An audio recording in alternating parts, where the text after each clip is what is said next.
waxaana wanaagsan dhammaan akhyaartana daawanaysa meel kastood joogtaanba ku soo dhowaada mar kale iyo barnaamijkeenii falaqaynta qodobadan ku soo qaadanayno waxaa ka mid a dagaalka xooggan ee qadhaan ee ka socda magaalada Ceerigaabo duleedkeeda iyo dagaalkii soo bilaabmay 5tii subaxnimo ee saaka oo hadda laysku gabaldhacsaday tirada ciidamada halkaasi huwanta looga dilay iyo kooxaha argagixisada ah oo sodoneeya hadda kor u dhaafaysa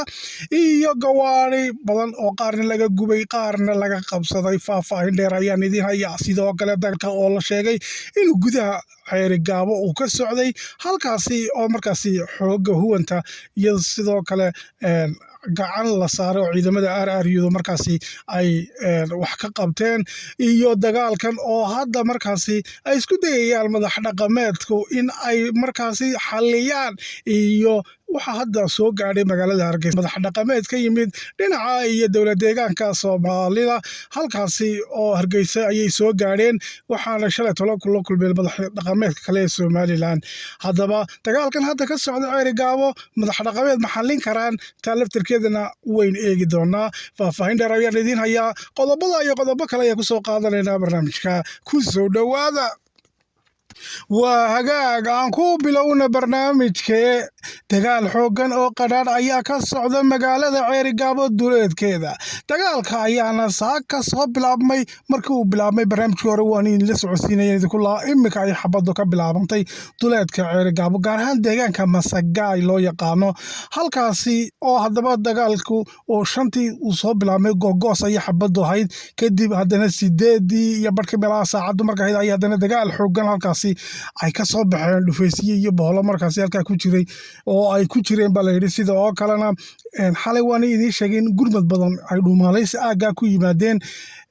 kadib dagaalku ilaa 10kii wuxuu ahaa markaa dagaal aad u xooggan oo qadhaadh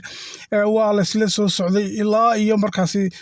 duhurkii markii la soo gaaray labadii ayaa la sheegay meelaha 3 ka dambeeyay in xoogaga huwantu ay markaasi ciidadoodii awoodooda markaasi ay sii xoogaysato ay soo gaadheen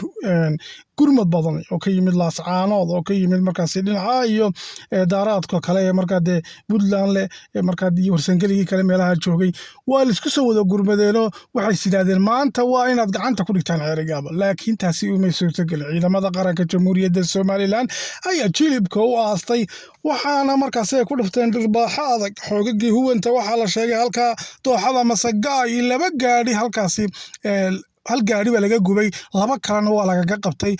ciidan badan ayaa la sheegay halka ilkaga dilay dooxadaasi waxaana tirada halka laga dilay ilaa 40 ay ku dhowdahay baa la yiri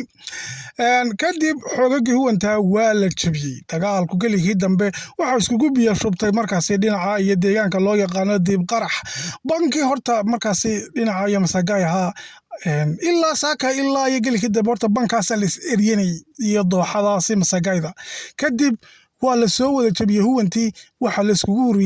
ururiyay deegaanka dib qarax loo yaqaano halkaasi ayaa haddaba meelaha 5tii ay ka soo galeen difaac waxaana wararkii ugu dambeeyay halka naga soo gaaray sheegayaan hadda in halka ay markaa la iskugu gabaldhacsaday laakiinse cagta ayaa la mariyay xoogaga huwanta oo markaasi dagaalkii hore ee laascaanood ee la dhowrayay ogaayeen markaasi de kolba ciidamada qaranku iskaga soo noqonayeen laakiin hadda waxaad ogaataa ciidamada qaranka waa la fasaxay waxaana la yiri xoogagaasi markaasi de kibirkii markaasi wada de moogtay waxa muhiim ah in sharciga la waafajiyo baa la yiri kadibna markaa ciidanka qaranka waa la fasaxay cagtay mariyeen dhimashada iyo dhaawaca waa tirabeel caawa waxa la sheegaya halkaasi de waraabuhu inuu dhargi doono si kasta haatee waxaa la isku sheegay hadda in markaasi huwan oo dhami imika dib qarax deegaanka loo yaqaano ayaa dagaalku ka socda sidoo kale qorshaha ay soo degeen huwantu waxa uu ahaa in markaa gudaha deegaanka marka ama magaalada Ceerigaabana ay ka bilaabaan dagaalka kooxihii gudaha ku jiray iyo guryaha ayay ku dhuumaalaysanayaan oo markaasi ay dhufays ka dhigteen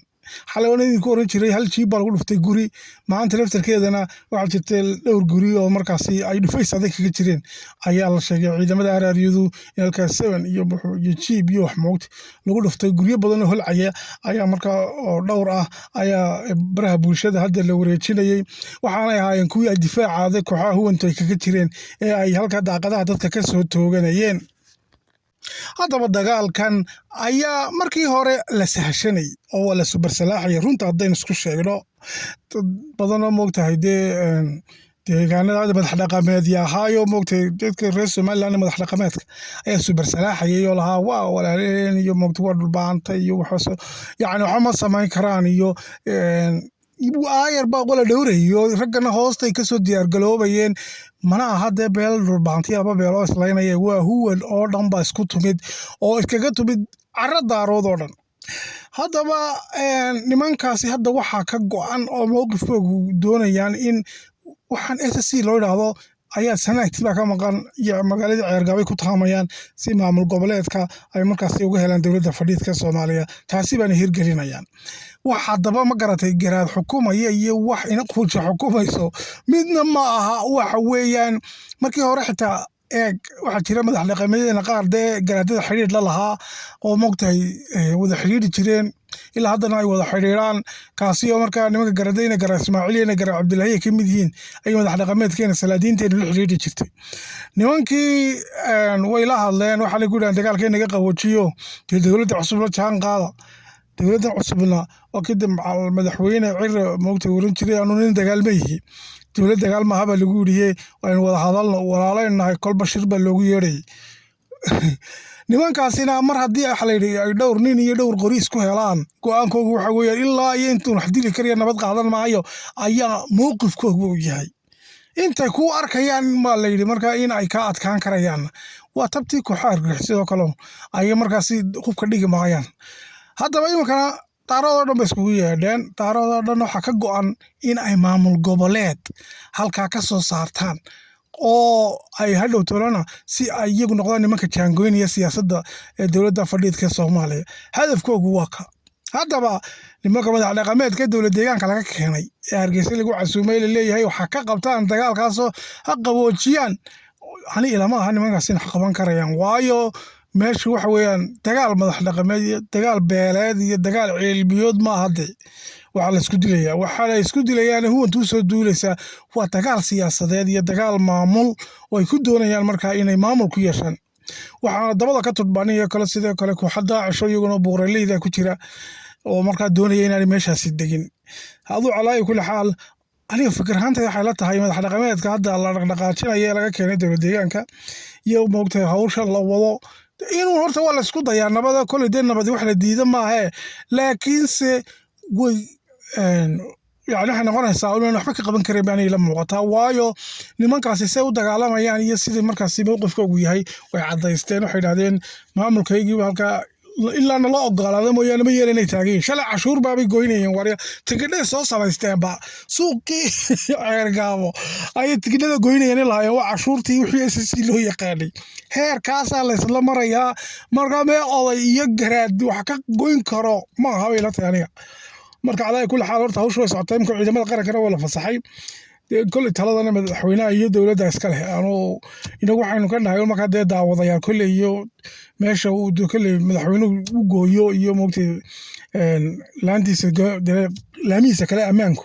ayuun bay noqonaysaa hadduu isagu u garto in dee gacanta la laabto oo madax dhaqameed goyn karayaana dee waynu eegi oo moogtay kolba moogtay ninbuu ka boqol u tali baa la yidhiyey hawshaasi siday ila eegtay aniga laakiin lama meel madax dhaqameed wax ka tarayaane ciidanka qaranka la fasaxay ayuunbaa ka keeni kara Jaanis ayaa ka keeni kara markaasi dee tubtii